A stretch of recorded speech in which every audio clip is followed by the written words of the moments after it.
तो हाँ जी भाइयों, एक बार दोबारा मैं आ चुका हूँ आपके सामने। बजट पेश हुआ है आज 1 फ़रवरी 2023 है आज। और आज के दिन हमारे फाइनेंस मिनिस्टर ने गवर्नमेंट ऑफ इंडिया के सामने पार्लियामेंट में इन्होंने बजट पेश किया है। ये budget budget budget budget budget होता क्या है? लोग काफ़ी परेशान हैं, होंगे ही परेशान डेफिनेटली। 90% इंडिया की पॉपुलेशन मनोहर मैगज़ीन पढ़ रही है और आपको लगता है कि उनको पता होगा कि बजट उनके लिए फ़ायदेमंद है कि नुकसानदायक है। और इतनी कॉम्प्लिकेटेड लैंग्वेज, इकोनॉमिक टर्म्स इतनी होती हैं, उन सभी चीज़ों को इजी लैंग्वेज समझाने के लिए मैं आया हूँ ना आपके पास। तो बजट क्या है? बजट गवर्नमेंट ऑफ इंडिया का पूरा एस्टिमेट है कि कहाँ से पैसा आएगा और कहाँ पे लगाएंगे। पहली बात आ गई। एक आम आदमी के लिए गवर्नमेंट ऑफ इंडिया क्या इंट्रोड्यूस करने जा रही है, ये चीज़ बताई गई है। तो ये सारा का सारा चीज़ें इस बजट में बताई गई हैं। ईजी लैंग्वेज की बात करते हैं, सबसे ईजी लैंग्वेज में कि सबसे पहले क्या किया इन्होंने। एक ना लोगों ने मेरे से काफ़ी क्वेश्चन पूछे कि यार ये 5 लाख 7 लाख का टैक्स एक्सेम्पशन क्या है। तो मैं आपको बताता हूँ कि आज से पहले अगर आपकी इनकम 5 लाख तक होती थी, अगर मान के चलो एक आदमी है वो 5 लाख तक पैसे कमाता है, तो वो कोई भी टैक्स पे नहीं करेगा, ठीक है। और ना इनकम टैक्स वाले उसके घर पे आएंगे कि भाई तू टैक्स नहीं पे किया, कुछ नहीं होगा। अब यही लिमिट जो 5 लाख की लिमिट थी ना, ये गवर्नमेंट ऑफ इंडिया ने 7 लाख कर दी। यानी कि आप साल का 7 लाख रुपया कमा रहे हैं, up to 7 lakh you are earning, तो आप उसमें से कोई भी टैक्स पे नहीं करेंगे, आप एलिजिबल ही नहीं है, ठीक है। ये सबसे बड़ी अच्छी बात है मिडिल क्लास फैमिली के लिए। 7 लाख साल का अप्रॉक्सीमेटली मान के चलिए 58-59,000 रुपीज़ पर मंथ, जो काफ़ी हैंडसम सैलरी होती है आज के ज़माने में। अगर कोई आदमी महीने का 55,000-60,000 रुपये कमा रहा है तो वो बहुत अच्छी इनकम कमा रहा है, और वो टैक्स पे नहीं करेगा, इनकम टैक्स पे नहीं करेगा। ओके, सबसे पहली बात। और उसके ज़्यादा अगर करेगा तो उससे ज़्यादा, यानी कि मान के 7 लाख से ज़्यादा अगर कोई पर्सन अर्न कर रहा है तो उसे पे करनी है लगभग, मतलब मान के 65,000 70,000 पर मंथ उसकी सैलरी है, तो वो टैक्स पे करेगा। दूसरी चीज़, इन्होंने क्या किया, गवर्नमेंट ऑफ इंडिया ने इस बार अपने बजट में टैक्स स्लैब को चेंज कर दिया।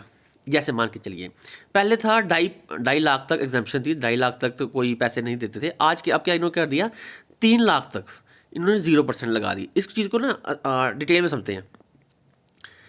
3 लाख का मतलब 0 से 3%, 3 लाख तक कोई पैसा नहीं देना किसी ने भी, उन लोगों ने जिनकी आमदनी 7 लाख से ऊपर है। अगर आप 10 लाख कमा रहे हैं, 9 लाख कमा रहे हैं, 10 लाख कमा रहे हैं साल का, तो 10 लाख में से जो पहले 3 लाख हैं उस पर आप कोई पेमेंट नहीं करेंगे।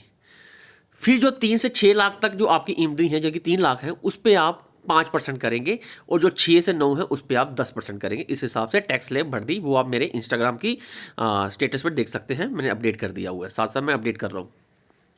सेकंड चीज़, बजट में बता दिया गया कि किस प्रोडक्ट्स पे, सामान पे टैक्स ज़्यादा लगाएंगे, किस सामान पे कम लगाएंगे। यानी कि कौन कौन सी चीज़ें महंगी होने वाली है हमारे लिए और कौन कौन सी चीज़ें सस्ती होने वाली है। सबसे पहले टीवी, हमारे टीवी जो है उन पर टैक्स कम लगेगा, तो हमारे घर पे टीवी सस्ते हो जाएंगे, मोबाइल फ़ोन सस्ते हो जाएंगे, बैटरीज वो सस्ती हो जाएगी। मैंगो की बात करता हूँ, कौन कौन से प्रोडक्ट हैं जो महंगे हो जाएंगे। गोल्ड, प्लेटिनियम, सिल्वर, ये महंगा हो रहा है। सिगरेट महंगी हो रही है। ये बड़ी अच्छी बात लगी जब उन्होंने कहा कि सिगरेट पे टैक्स और बढ़ाया जाएगा, ताकि कम से कम जो स्मोकर्स हैं वो इस हैबिट को कम करने की कोशिश करेंगे। तो बहुत अच्छी इन्होंने इंट्रोड्यूस किया है इस स्कीम को।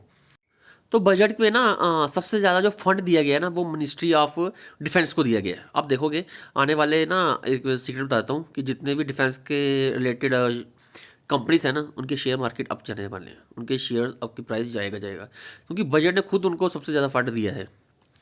और उसके बाद जो फंड दिया है वो ministry of railway, roadways and infrastructure पे, और तीसरे नंबर पे मिनिस्ट्री ऑफ रेलवे वो फंड अलॉटमेंट की गई हुई है। तो ये हमारा बजट के बारे में है, नॉर्मल कामों के लिए। और छोटी छोटी डिटेल्स मैं डे बाई डे डालता रह रहा हूँ। आप रहें यूट्यूब चैनल पे मेरे साथ रहें, और उसके साथ साथ आप फेसबुक इंस्टाग्राम पे मुझे फॉलो करें, और बजट को आसानी लैंग्वेज में समझते हैं, ठीक है। Okay, have a very good day, और इस चैनल को सब्सक्राइब करना ना भूलें।